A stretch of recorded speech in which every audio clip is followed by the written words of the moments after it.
There is a number that the U.S. government uses to define poverty for a family of four.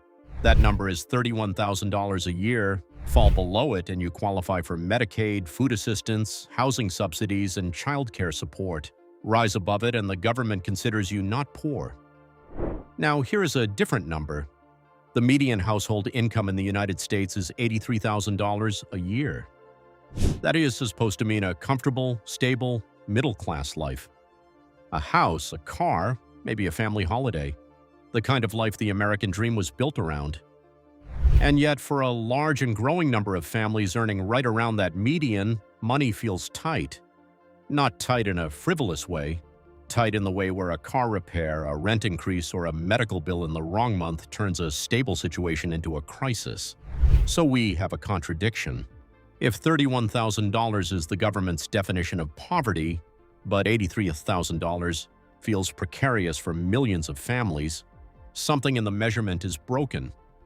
And the gap between what the numbers say and what people actually experience has been quietly widening for decades.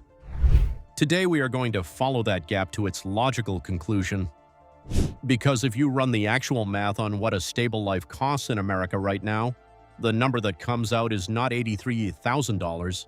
It is not even close. Let us run the numbers honestly. A household earning $83,000, a gross does not take home $83,000. After federal income tax, payroll tax, and state income tax, depending on where you live, take-home pay lands somewhere around $65,000. That is the actual pool of money available for everything. Start with housing. Nationally, median homeowners spend about 21% of income on housing costs. But in New York, California, Hawaii, and Washington, D.C., cities where a disproportionate share of jobs actually are, that number runs closer to 35%. For renters, it is worse. The median renter already spends 31% of income on rent, and roughly 12 million Americans spend more than half. For a median income family renting in a major city, annual housing costs easily run $25,000 to $30,000, call it $28,000. That takes $65,000 down to $37,000 before anything else has been touched. Transportation. America was built around the car, which means employment almost always requires one, usually two: fuel, insurance, maintenance, registration, financing. Another $10,000 gone. Now we are at $27,000. Healthcare. The average total premium for employer-sponsored family coverage in 2025 runs nearly $27,000 a year. Employers cover most of it, but workers still contribute around $6,800 out of pocket before seeing a single doctor, and that is before deductibles, down to $20,000. Childcare. Center-based care costs over $10,000 per child annually on average. In some states, it rivals in-state college tuition. A two-parent household with two children can add another $20,000 to $30,000 on top of everything else. Even at the conservative end, the budget goes negative, and we have not bought a single grocery, paid a utility bill, or put a dollar into savings. This is not a story about overspending. None of these line items are optional. The car gets you to work. The childcare allows both parents to earn the income that covers everything else. These are what economists call fixed costs, contractual, recurring, and largely unavoidable. They are not luxuries you cut when times get hard. They are the baseline price of participation in the modern economy. So how does the government arrive at a poverty line of $31,000 when the math above paints a completely different picture? To answer that, you have to go back to the early 1960s, when a Social Security Administration economist named Molly Orshansky was asked to define poverty. Her method was straightforward and logical for the time. Government data showed that families spent roughly one-third of their income on food.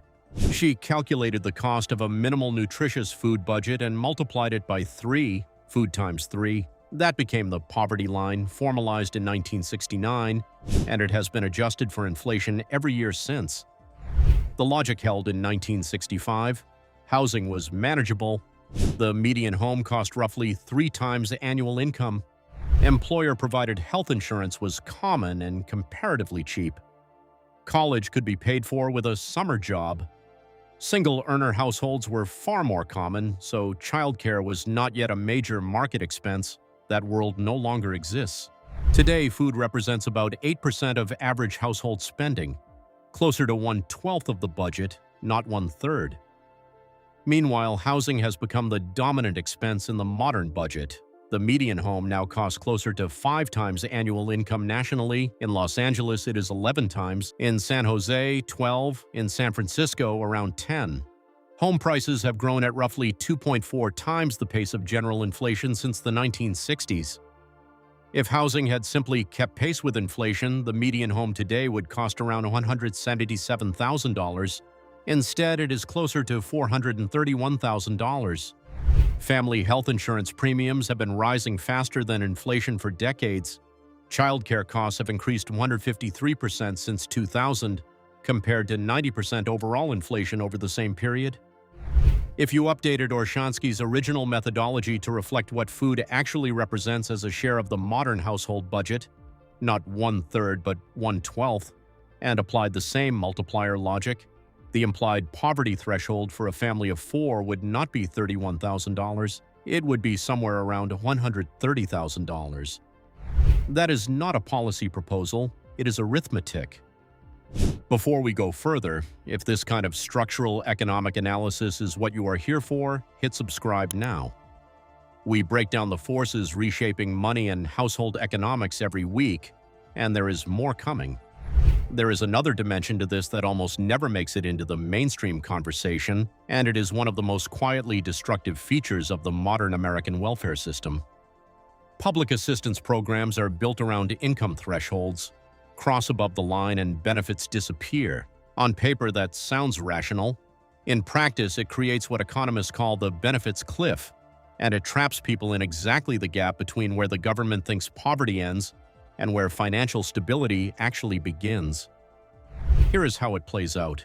A single parent with 2 children earning $16,000 a year qualifies for food assistance and subsidized childcare.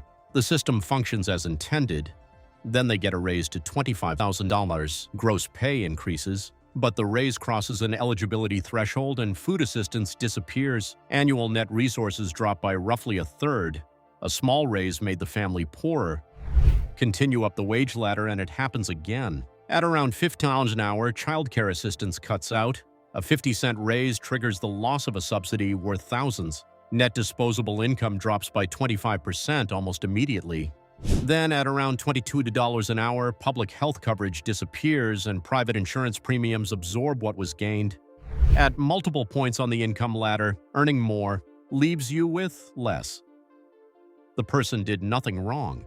The system simply has a structural gap between where help ends and where standing independently becomes genuinely possible.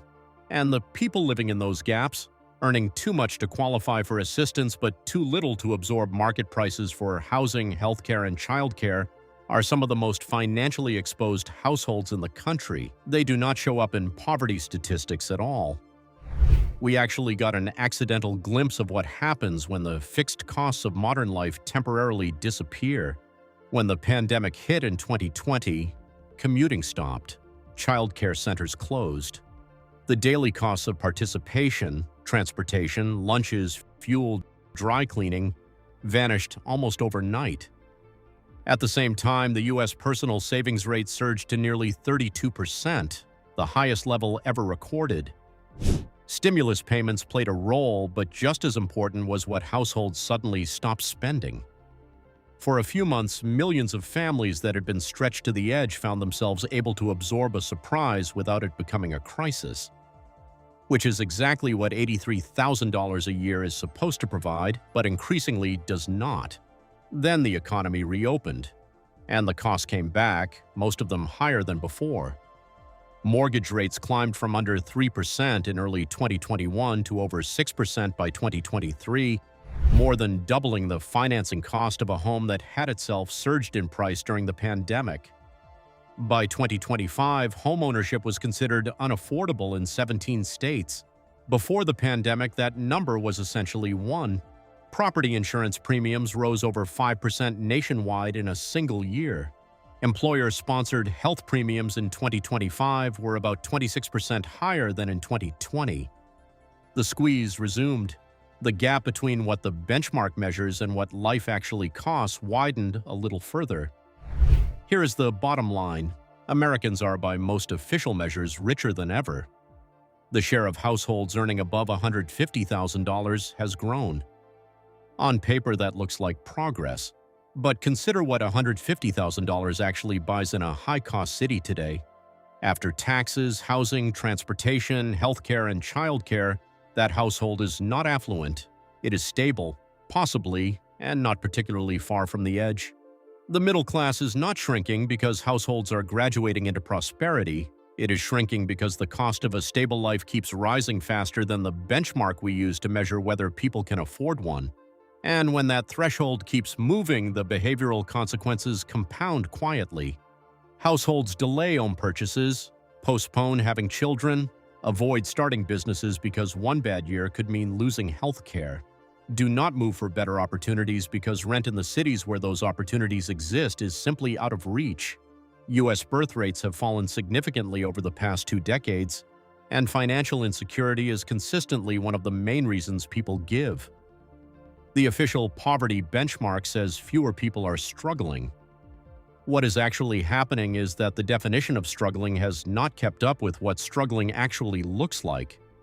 And until the measurement catches up with reality, the gap between what the numbers say and what people feel is only going to get wider.